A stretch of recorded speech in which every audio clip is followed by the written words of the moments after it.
this month's the July edition of the You Already Own It Cloud Office Hours, talking about an Azure Security Roundup. There's a lot to talk about. Jacob and I have been working on this for the last couple of days, and there's a lot to cover, so bear with us. Some housekeeping things. I just want to remind you guys of your You Already Own It team. That's my cloud strategist team that I lead. My name is Bob Ballard. I'm the principal cloud strategist here at Planet Technologies. My team includes Nia Giles, George Scott, Ken Nubler, and Scott Dowling, who are here to continue these conversations with you at any time.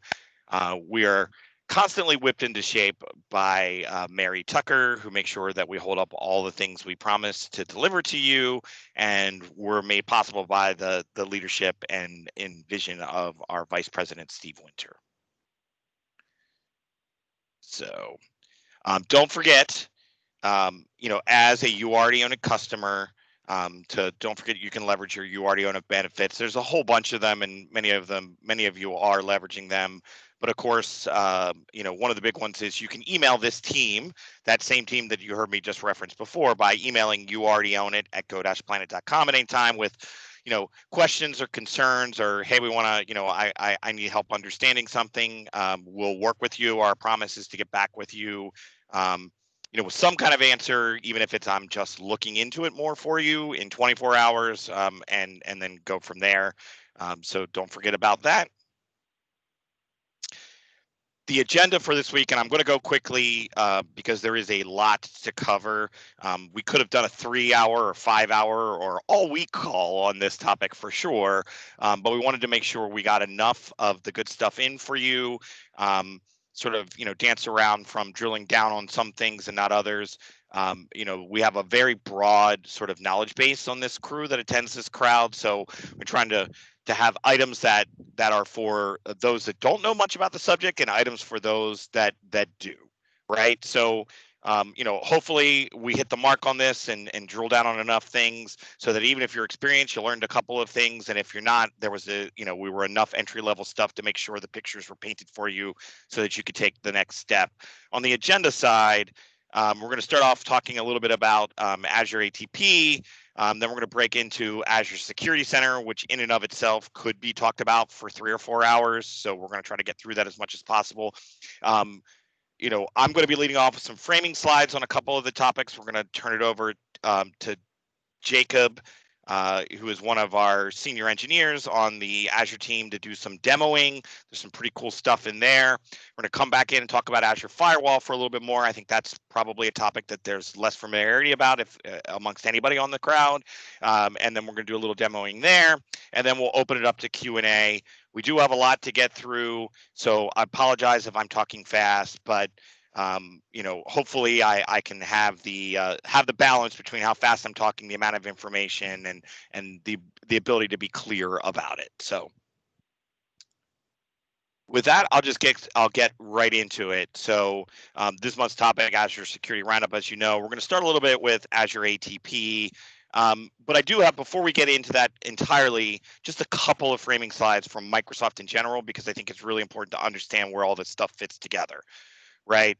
So why is security? So security is always a big topic. That's clear. That's nothing new. But there are some things that have sort of bubbled it up to the surface on a number of issues. Right. So number one, the bad actors are getting smarter. Right. Just point blank. They're getting more sophisticated. They understand the tools that many customers have. They're trying to figure out how to get around them. On top of that, right, our digital estate just keeps getting bigger, right? We get more and more content out there, more and more potential entry points, and more solutions that are, published to the cloud in particular. And so that estate keeps getting broader. And then, one of the other, issues is, how do I take sort of a bunch of point solutions of information, or all this information and singles are coming in, and try to leverage them together to get a comprehensive story, right? So that's sort of what's going on the landscape side. I can't talk about any Microsoft security solution without having this slide in here. And if nothing else, if this is a generally new topic to you or whatever, this is really important. So the backbone of everything that happens on Microsoft security stack is the Microsoft Intelligent Security Graph, right? And there's all these great little tidbits that are on here on this picture that finds its way into most presentations Microsoft does about this. But the important thing to understand is the security graph is where all of these Microsoft products that leverage AI and machine learning feed in signals. The security graph then correlates that information and pushes it back out. And what's really important is there's a version of the security graph that's just for you, that has your information about your tenants, whether they be Azure tenants or Office 365 tenants or both. And then there's an anonymization process that occurs, and certain information trickles up to the larger security graph. So the lessons that are being learned by your peers out there in the world are also trickling down to you, right? And there's crazy things, 400 billion emails analyzed, right? 5 billion threats detected on devices every month. I mean, there's crazy stories about the scale and scope of that. And that is the foundation of everything we talk about. So when we think about Microsoft threat protection across the board, and we're going to drill down specifically on Azure threat protection today, because we're sort of taking an Azure-oriented spin on the security story. But if the, obviously it's part of a broader threat protection suite that Microsoft has to offer, right? So when we think about the threat protection landscape, we have identities, we have endpoints, we have user data, we have cloud applications, and we have infrastructure like your servers, virtual machines, databases, etc.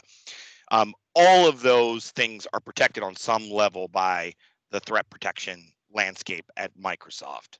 We're going to drill down a little bit. So if we think about this, right, on the identity side, it's about validating, verifying, protecting users and admin accounts, right? Like that's sort of the focus. On the endpoints, right, it's about detecting those devices and getting signals from them because they can tell you things that might correlate to other information, right? On the user data side, it's things like, we're thinking about Office 365 ATP here, right? Evaluating email messages and documents for malicious content. On the cloud app side, it's looking at these SaaS applications and their associated data stores and gathering information and signals and correlations there. And then on the infrastructure side. So if we think about this for what we're going to focus on today, and really not even the far right box, it's really sort of what we're going to talk about today is these first two boxes.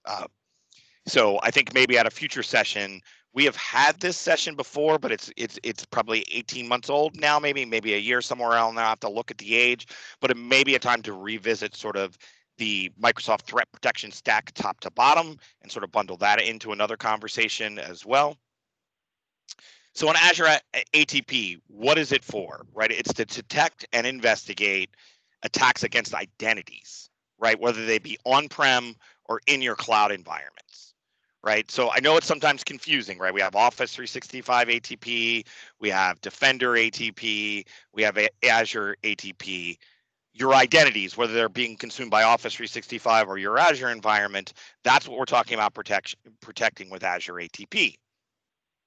So how does it work? So first it starts collecting information, right? You have little agents that are deployed. There's some other ways as well. On your domain controllers, it's going to start analyzing all your network traffic. What's happening with your authentications? Are there anomalies there? It can also collect information, right, from your SIEM as well, right? Whether that be obviously Azure Sentinel, which we've had a session on recently, or whatever SIEM you have in place to also add additional information as well. So, that stuff is going to feed and signal your Azure ATP, and it's going to start laying the groundwork for, gathering other information as well from the intelligent graph to start saying these things by themselves are interesting, right? And that's sort of the difference in what we're looking at here. These things are interesting by themselves, and I can give you tons of alerts on them. But if I can also correlate anything else that typically goes with them, I can escalate and bubble them up to your attention. So secondly, it's going to start analyzing and learning. If everybody could mute themselves, please, that would be great. I'm going to go ahead and mute everybody. All right. So secondly, then we analyze and learn, right? So we look at, you know, this thing on massive scale. It's going to start learning and profiling the behavior of your users, right? And it's important, right? Because the behavior of your environment is maybe not the same as the behavior of other environments. So it's important to look at your environment and how your users are behaving. Where do they authenticate in? What are the times that they do, et cetera? Um, so they're gonna look for, what is a normal behavior, right? We have users that log in all day and night. That's fine. That's normal, right? Um, it's going to start looking at some, IP name resolution and things like that to say, okay, where are they logging in from, et cetera? And how do I determine what feels like, um, what feels like not normal behavior as we start to go in to the next step here. So then we start looking at, okay, if I understand what normal is, what is abnormal, right? And the important thing here is, because one of the problems with security products across the board, and I did a talk on a Microsoft site, a series called Cloud Ninjas with a good friend of mine, Dennis Guzzi, former colleague at Microsoft, and we talked, and if we left with nothing else, part of the vision of the Microsoft security stack, whether it be Sentinel or all the things we're going to talk about today, is trying to use the intelligent graph to bubble up what's most important. Because of the amount of signals you have today, it's very, very easy to get overwhelmed, right? So it only raises these red flags if we can sort of look at these anomalies about all the information we know about your users, right? And so that's a really important thing. It's going to look for these anomalies based on how your users behave, not just based on statistical norms. And then finally, we get to the alert and investigate side, right? It's going to do things like, hey, we're having these activities, et cetera, and we're going to label them, and we're only going to bubble up things that talk about, they're going to make sure they identify who it happened to, what happened, when it happened, and how, right? And it's going to make sure that these reports have actionable things you can do, right? Now, whether you ultimately, in the grand scheme of things, create automated action, and we're going to talk and see some of that stuff when we talk about Azure Security Center and some other things, right? Or just that, hey, click here, you can see more information. Click here, if you want to block this user, et cetera. That's only part of the story, though, because if we look at the broader portfolio, taking those sort of automated actions are going to be important, for sure. So we have, I didn't have tons of time to talk about this, but it was a foundational element that I wanted to make sure everybody clearly understood before we broach some additional topics. So we're going to start shifting gears into Azure Security Center now. So if you guys have questions, and Jacob, maybe you can, while I'm talking, you can sort of moderate a little bit and pipe in if you want. If throw your questions in the chat, and then we're going to have a Q&A at the end as well. So either way, I'll try to address them before we move on. So let's go ahead. Just showing you some of the alerts. So on the Azure security side, Azure Security Center, there's really sort of two main areas that we focus on with Azure Security Center. That's sort of strengthening your security posture overall, right? And then specifically protecting against threats, right? So let's talk about strengthening security posture first of all. So we look at sort of your posture management with Secure Score. I think that's one of the things Jacob's going to drill into. So I'm not going to spend tons of time on that. But it takes an instant state of your security in the cloud workloads, addressing those vulnerabilities with actionable tasks, right? So we're going to drill into this a little bit more, I think. So I'm not going to spend tons of time on that, but it helps speed up, your compliance with regulations and your overall security posture, right? To understand, no one's ever going to have a 100% score, but understanding where you were and how you're progressing through is important. And it's super helpful as it looks sort of across the estate. So, right. So I think you're going to talk about security score, right, Jake? Right, and the piece that you're going to now with automation, it kind of sets it up for you. So when you're dealing with security score, it kind of helps guide you through how you can make your Azure subscriptions much more secure. Absolutely. So I'm excited for that. I can't wait. So let's get through some of this stuff so we understand what it is, and we can get to the fun part where where Jacob can walk us through. So the idea is, hey, let's look at these security policies and assess your compliance in minutes, right?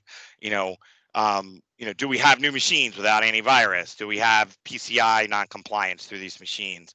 So we can set these policies against subscriptions and have these set up in groups for subscriptions, management groups, and all of those kinds of things, and understand where these are. So if I have a security policy around stuff that needs to be PCI compliant or HIPAA compliant, or, we have customers that have things like, NIST 800-171 or the new CMMC regulations, et cetera, we can create policies for those servers. And if they go outside of them, we can take automated action against them and reporting and all of those things. So we're going to get a little bit of insight into that.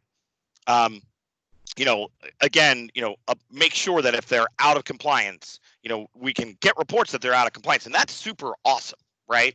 I think where things get important is taking that next step, which is how do we remediate them if they are, and can we make sure that if somebody brings in something into a group that has compliance policies assigned, it's not just that A, we block them, or B, we get notified about them. It can be C, that we just remediate the out of compliance elements as well, right? So again, I know I'm going quickly, but I want to get to the good fun demo stuff here. So we can extend and customize and share your organizational policy, right? So we can create these organizational policies. We can base them on built-on standards, and then we can write our own to increase things, to add. I know many of the state organizations have sort of additional compliance boundaries and things they need to manage and maintain. And then ultimately, coming soon, and I'm not sure on whether this is available or not yet. Maybe Jake, you can chime in a second on that. But we can actually have those custom policies be applied to a custom score, right? So not only we can look at the common standards that we all think about, but I know we have some folks on from Virginia. Virginia has their own standards, right? And we can create those in the policies and create custom scores to make sure that they're being applied and then measured as well. And then you can share them. We can share them. Go ahead, Jake. Yeah, and so the customization is really there where you can set the defaults, and I'll show you how to do that, where you can make it exactly to the way that your organization operates, so that your score will align to your organization's infrastructure operation and security posture. So awesome. Thank you, sir. So if we look across this, we can get a bird's eye view into everything, right? Everything from applications to platform stuff, containers, SQL, IoT, not that it's broadly adopted in this crowd, I don't think, but, we have some of that. We can be looking at network access and compute, right? So we can look across all of those things and say, holistically, how am I doing against this? Take automated remediation actions and apply them, so at least we have some standards across the board, right? What is the beauty of, there's lots of reasons to go to Azure, for example, but this ability to sort of create this holistic environment where we can conform to policy, create standards and security policies and procedures, automate the implementation of those, et cetera, so that we can build this world where we're not finding things out after the fact, is really one of the big gets when we're talking about sort of the virtual cloud data center. So at a high level, that's sort of the how do I look holistically at things, right? And I'm going to try to power through here to get you to the fun and sexy demo stuff from Jacob. So let's just talk a little bit about how we protect against threats, right? So we can be looking at Linux and Windows servers for threats, things like just-in-time VM control to for access to commonly hacked ports. We can limit the open ports and have adaptive network hardening, right? So we can sort of look at how do we make sure that we're hardening the right things and not, we all know that the problem with, we all have these plans on how we want to harden our environments, right? But we want to make sure that when we introduce new servers, that have reasons to use some of these things, that we're keeping them open so that we can maintain the usability, et cetera, and not have to jump through all these 97 steps to make sure, yes, I do know that I'm accessing on this port for this particular instance because of the policy I've applied in the group that it's in. Yes, I'm allowing it to access. We're protecting it in other ways, et cetera, and we're not constantly jumping through all these holes, right? We can use it to block malware, et cetera, and look at these things, across the board, protecting Windows servers and clients as well as Linux servers as well, right? So we can turn on built-in vulnerability assessment. This is pretty powerful, right? The ability, a Microsoft sort of out-of-the-box integrated vulnerability scanner for your environment that can continuously scan, applications and find vulnerabilities in Linux and Windows VMs. Right. So I know a lot of you have some capabilities here. Many of you don't have any. Right. And so, but part of the solution here is, and one of the things you need to evaluate is, if we're going to be looking, one of the values of sort of this comprehensive Microsoft security stack, there's really two main ones. Right. One is that, I can feed the Microsoft security graph. Right now, by the way, there are other partners and their applications that also feed that graph, and that stuff is documented out there. We're happy to talk more about that. But in general, we know that the Microsoft products do. And so there's all this value in sort of this connected data gathering, right? But the other part of the problem, the other advantage is that operationally, I sort of have one place to be looking at a holistic view of my environment, including things like security vulnerability assessments, right? And they're powered by Qualys. It's a pretty powerful tool that's been out in the market for a long time. We use it here at Planet. We have a partnership with them as well. And so there's more that you can get when you look at the broad set, but what's embedded in the Microsoft world is basic vulnerability scanning, looking at Security Center, being leveraged by the Security Center, right? So cloud workload protections for containers, there's about 30 people on the call, right? I don't know what the penetration in container, container deployments that are out there, but we definitely have some customers that are leveraging containers today, and I think it's a growing segment. So, we're not only looking at this stuff against servers or virtual machines, but we're looking against these similar kinds of things for scanning for vulnerabilities, et cetera, in containers as well. So, we can also look at what's happening at the database level, right? Because at the end of the day, many of these vulnerabilities are designed to attack the backend systems, right? So we can detect attacks looking at SQL databases, MySQL, et cetera, mitigate those attacks, and help you configure security best practices. Hey, your environment doesn't look like it should. You should have these policies. Click here, right?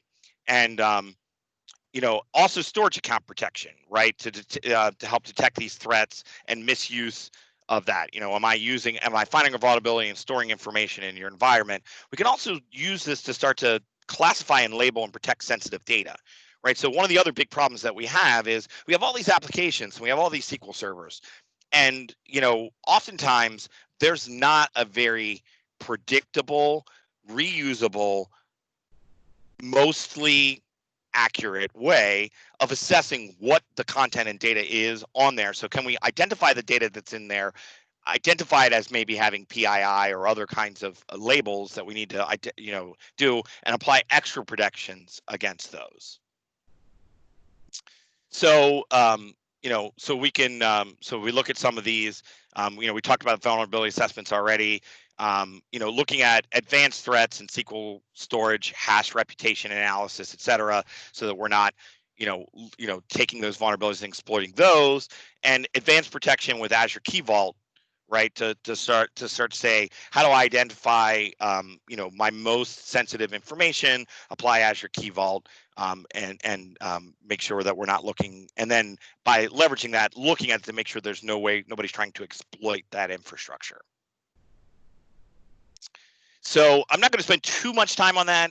I don't know how broadly spread and adopted we are on the IoT stuff, but there is a bunch of stuff around here looking at your IoT infrastructure. As we progress forward, however, that is probably amongst the most vulnerable infrastructure there is out there. If you look at sort of security data analysis around on what do we got to be worried about, it's this massive network of things that are out there that are connected to each other, which is probably the gateway to significant vulnerability attacks. So we're definitely looking at how we address and do those as we see more of that stuff start to purvey in our customer base. So we're looking at gaining all these insights and putting them together, right?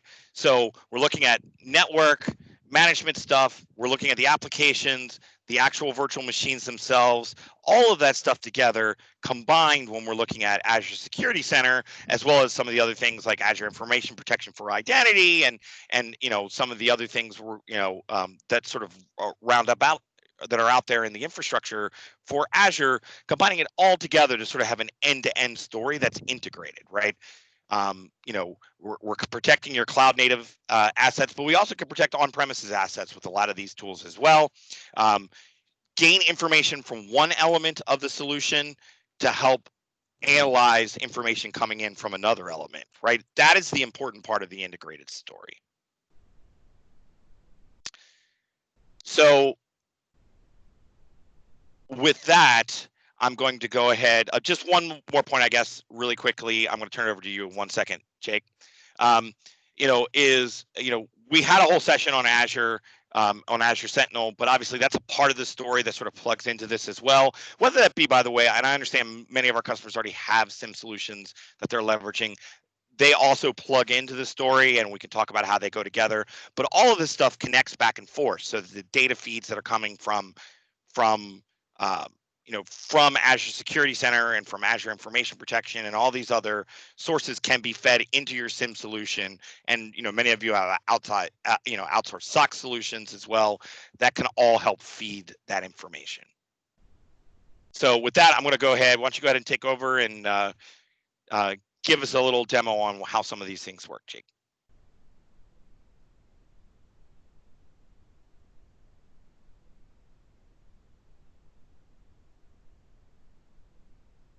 I think you're still on mute if you're trying to talk.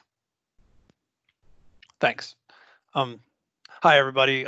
Just to introduce myself, my name is Jacob Edelblute. I'm an Azure architect with Planet Technologies, mainly focusing on infrastructure and been working in IT for about 15 plus years.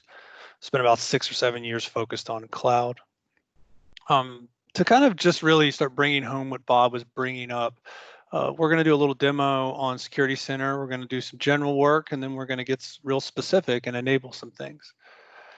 So as you can see, we're going into Security Center, and we're just looking at the main head dashboard. You'll see you have a security score. You have where we're at with compliance. We have a number of other things with hygiene. And you also have the ability to see some of your security threats and then other things of that nature. So what you'll find is that, and when you first kind of kick off in Security Center, you need to kind of understand where you're at and what you're covering. So in this kind of coverage area, you'll be able to see that we have a number of fully covered subscriptions, but we have one that is not covered at all. That should be in there. It's not, sorry. But I think, never mind, let me fix it. So in the overview pane, you can select subscriptions that are going to be, that you're going to see. So the reason why I didn't see my demo is because I didn't have it enabled. So you have some ability to kind of drill down your subscriptions. So once we apply that, it'll reconfigure all of those things. So once we go in here, we can see that this demo lab is not covered. So I'm going to show you how to enable Security Center, which is kind of the beginning of it. As you can see, we're in the free area.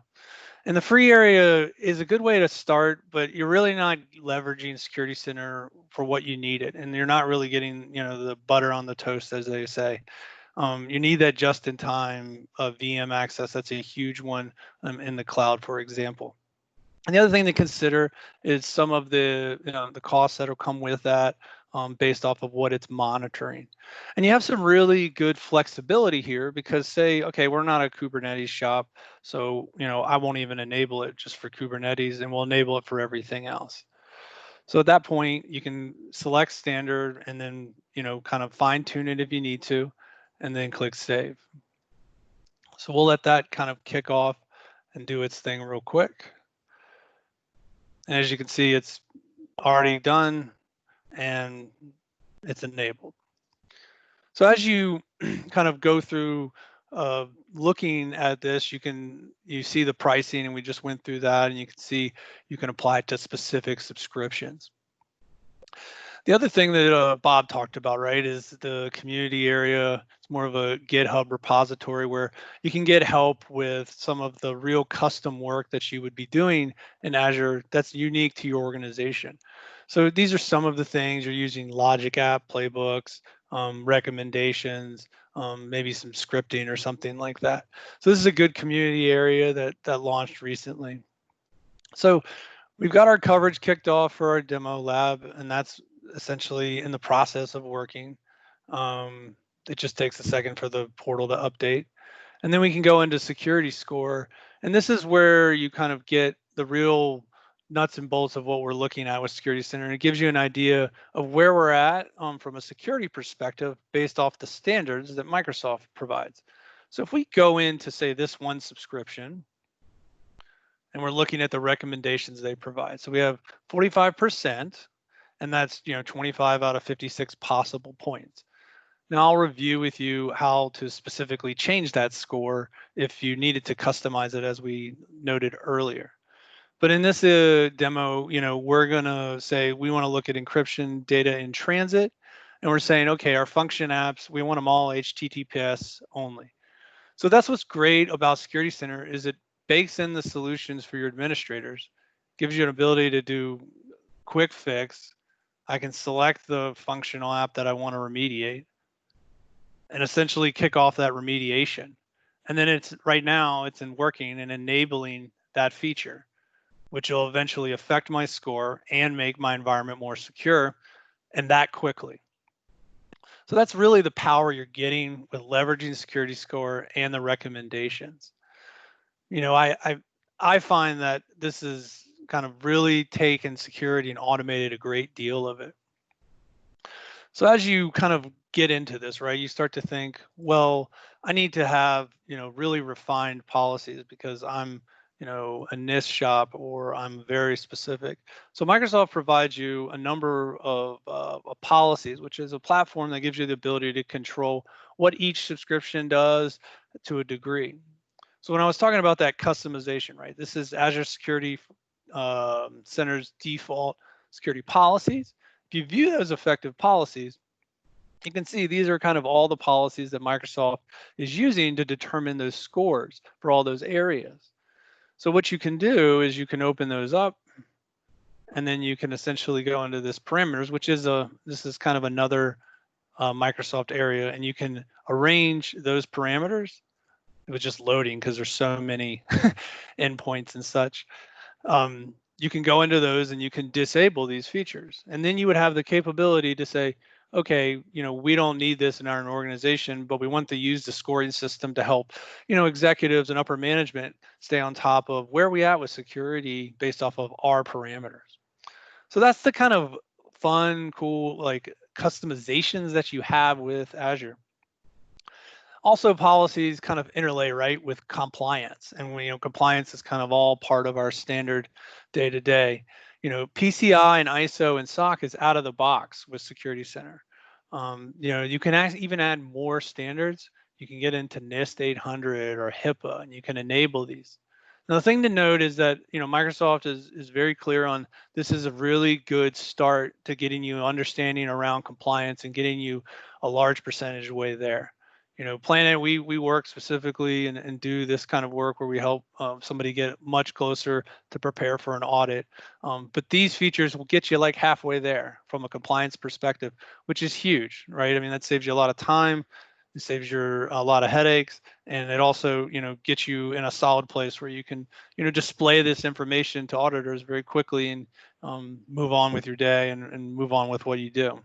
Just 1 second, Jacob. And why it gets you halfway there, right? Is because compliance is not just technology, right? It's technology, people, and process, but it can get you the vast majority of the way there on the technology side, and then obviously you've got to plug in your own people and process stuff for these audits, right? So, just wanted to make sure that was clear. Thanks, Bob. Yeah, that's a good point. And then the other thing you can do when you get into these, you can get very custom and you can have very niche-y or your specific environment policies. So that's a little bit about policies and regulatory compliance.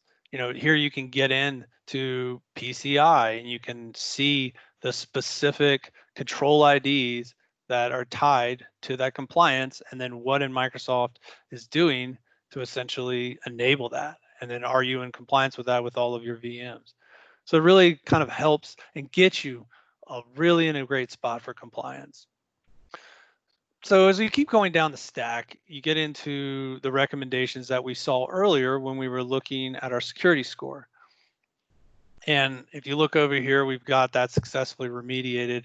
And so this is a great area where you can just simply go through and get everything enabled and understand, okay, these are the security items I need to take care of in my environments. So as you kind of look through this area too, you can see there's computers, there's networking, there's data storage, there's other areas you can see where you can just kind of refine them by categories, if that's the way you want to look at it. But the big part here is identity and access is a great feature where you can really start to see things like depreciated accounts with owner's permissions should be removed from your subscription. So this is a really great tool to help you and kind of interlays with ATP, is that you can go in and you can see, okay, this user needs to be removed from this because essentially, they're not even they shouldn't, their permissions should not be added to the subscription. So it helps you even with some of the identity stuff. And then you kind of say, okay, well, Security Center is helpful and it's really helping me, but I have, 500 other machines on-prem. Well, Microsoft gives you the capability to grab those servers and bring them in here. You even can use your own SIEM. So say you want to take Security Center logs and you want them onto your SIEM on-prem, or maybe you put your SIEM in the cloud, you can use Monitor and Event Hub, kind of an architectural showing here, and bring that information into the SIEM. So now you don't have to lose the SIEM that you love, but you can kind of get the cloud stuff automated and in a place, and then still have one pane of glass. So that's a super helpful tool as well. When you get into the next thing in security, it's like, okay, we understand what we have and what we're doing. How do we actually like play defense here, or block actual movement? So you can control applications that are authorized or considered malicious in your organization. In this example, you can see that we have a machine that I've enabled. There's certain allowed publish lists, certain things are allowed in this machine, and that's it. And you can really get specific about what executables you can use. So now you're dealing with the fact that you can really control and guardrail your environment from a user base to a server base, and you can, create that dividing line. Just in time. So real quick, Jacob, so you can create templates for various classes of machines and apply them there? So in other words, do we have to look at these machine by machine and say what we need, or can we build these from templates? You can do like groups. So this is like a custom group. Okay. So when you look at this group, I can go in and you can essentially create a large group with a number of different machines and apply them all to that. So you can say, okay, we got a 50 servers that do this, and this is the position that we want it on the network, and apply it to all of them. Right. And then you can actually be alerted. Domain controllers, application servers, whatever else kinds of things. Right? Sort of create general policies to know if on domain controllers we shouldn't be running anything else but these, right? That kind of stuff. Right. Exactly. Yep. Okay. Yeah. Perfect. So you could put them in a group and then essentially apply that policy for what applications that can be run and what can't. So it's very refined, and you do have that kind of granularity, but it's manageable, right? You can put it in large groups. So finally, you kind of get into just-in-time VM, and that's a huge one. This gives you the ability to lock down a port traffic for a large amount of VMs on the inbound traffic only when it's requested from the correct from the correct like NSG. So essentially, you're just lowering your attack service. So in this example, we'll go in here and we'll enable JIT for this one VM. And we'll say only 3389 for JIT, and then we'll let that kick off. Second.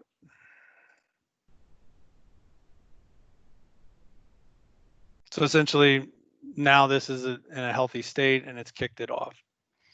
The other things that are kind of exciting too is Microsoft kind of uses their threat intelligence, which is really another key part of this, and that's going to provide you the ability to see some of the networking and some of the things that are considered unhealthy, right? And so I'll get into that with this cool feature they just came out with maps, but this will help you understand networks that need to be kind of locked down a little bit more. You can also get into integrity monitoring, which is really you can get into your registries on your Windows boxes and start to monitor those. And you can see, your registry files that are extremely important. You can monitor those and follow the breadcrumbs of say a hacker or prevent it, right? So that gives you an idea of what's going on there. So finally, I'll kind of close up because I know we're limited on time, but there's this really new feature they have on the preview where it shows a map. And this map kind of shows you kind of where all your security alerts are based off IP.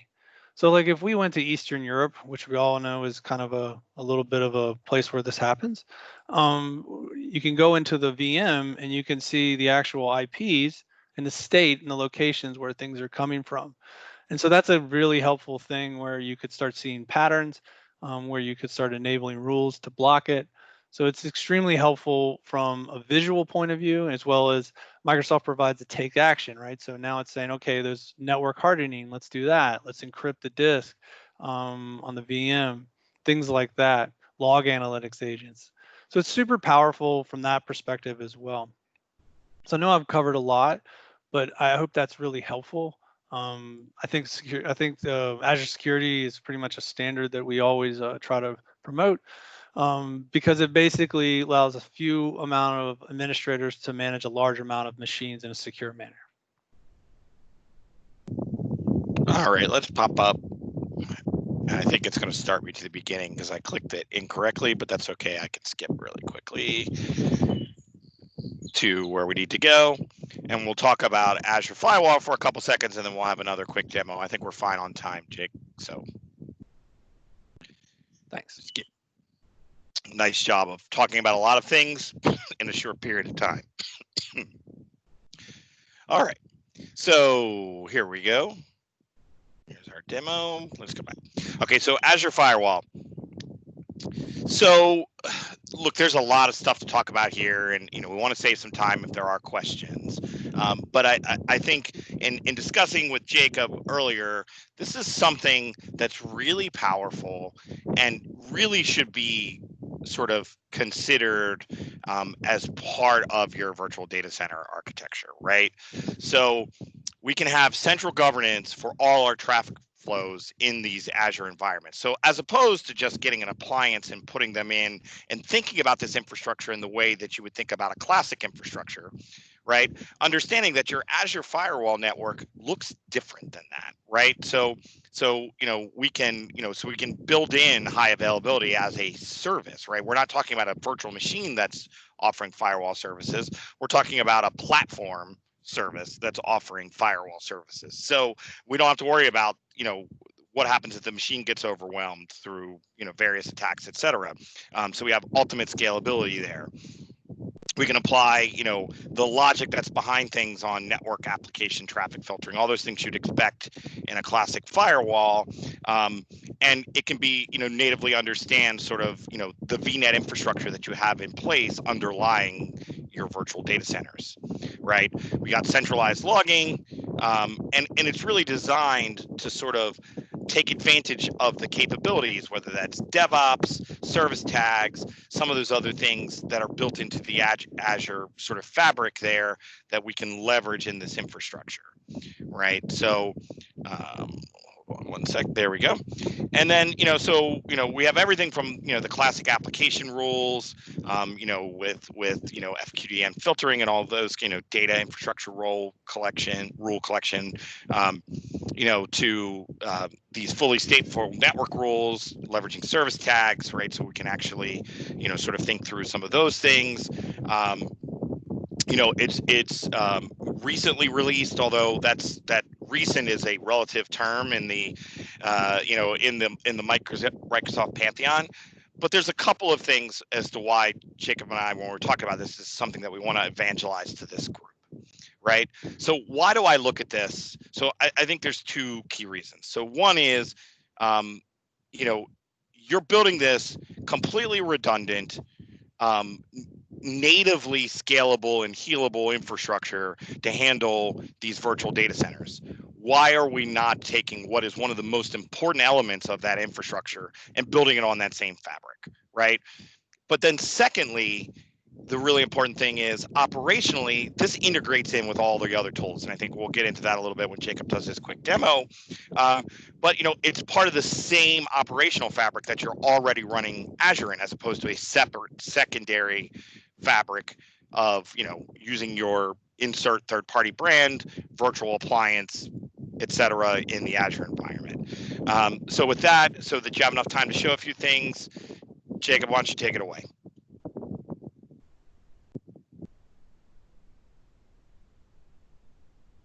Sure thing. Thanks, Bob. So yeah, I mean, when you look at Azure firewalls, you're having something that's going to provide that integrated piece, and management for people to have access to a firewall now is using Active Directory. It might not be some ingrained system. The other thing is, I mean, when you look at it, just the firewall in general, it's a layer 4, high availability, kind of unrestricted scale. It's got PCI and SOC and ISO certifications. You're looking a lot of outbound SNAT and inbound DNAT, network trafficking. It has force tunneling, DNS proxy. But the real big part here is that you're kind of getting that threat intelligence that I'll stress from the firewall, which is really what you're looking for. So, when you look at it, you spin up an Azure firewall, and then we kind of break down some of the components of it. You kind of interlay it into a software-defined network, and then you determine what machines are going to be pushed to it, right? So I have a virtual machine in this instance that all of the traffic with an Azure routing table is pushing it to the firewall. So that means outbound and inbound internet, right? Because inbound internet is why we care about firewalls, as technicians and engineers. So, once we have the firewall set up, we're kind of looking at some new features, and Microsoft's really put a lot of effort into this. Is they have a DNS capability now. So now you can get into the ability where you can do your own custom DNS servers in the cloud that the firewall can reference, so for FQDNs and such. And then if you're running a DNS proxy, it has that feature too. So these things kind of take a lot of the extra work you might have to put into configuring a firewall, especially from a software-defined point of view. So then you can get into the rules. So I created a couple rules to give everybody a little bit of a sense of, how does this thing really operate? So if you look at this, NAT rule, which is mainly just your inbound traffic, I went in here and I created a NAT rule for RDP. I did a 3389 to from only one specific IP, a data center's IP or something like that, and then specifically to one address. You can do it by subnet and things like that.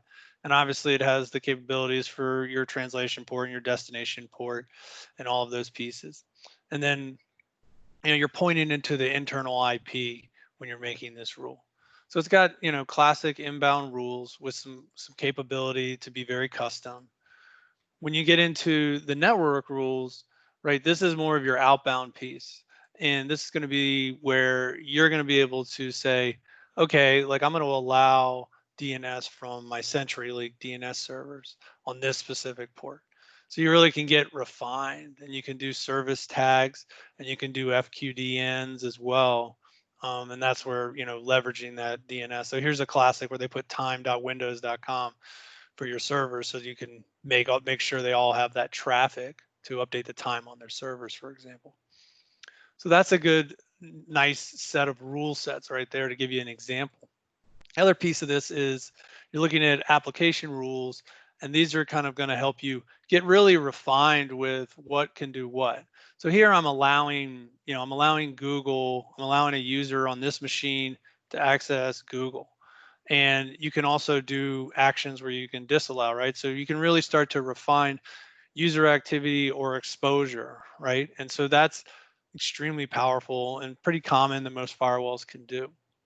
The other thing that's kind of interesting is that you can add public IP configurations. So you have a public IP for this, but you can add multiple public IPs and apply them to specific apps. So you could have one app that's out there on one public IP, and this firewall is kind of inspecting traffic for you, and then another public IP that's inspecting another set of internal traffic for you, right? With with different rules that apply. But really the big thing here is the threat protection. Threat intelligence is going to inspect your traffic and look for those kind of malicious IPs and domains. And so Microsoft's kind of using some of their secret sauce and some of their work and giving you that information so that you can inspect your outbound and inbound traffic. So a good application would be WVD environment, Windows Virtual Desktop, where you can have users that need a desktop in the cloud to access maybe an app on-prem. And you say, okay, well, I want to make sure that we're inspecting that traffic. This is a great tool to just simply do that, just for that specifically.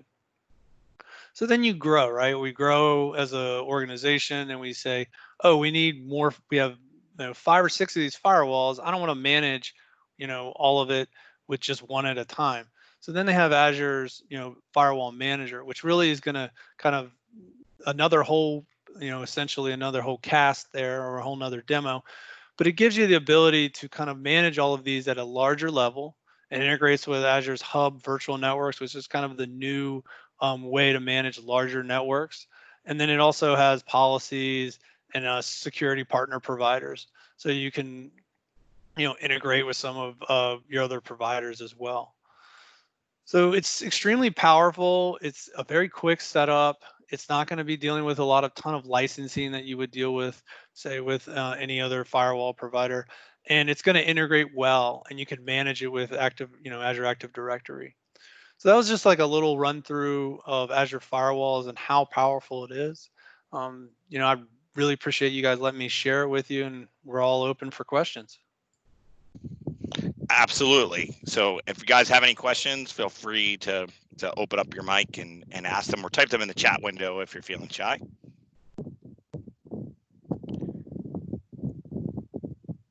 There's a good crowd on. Any questions?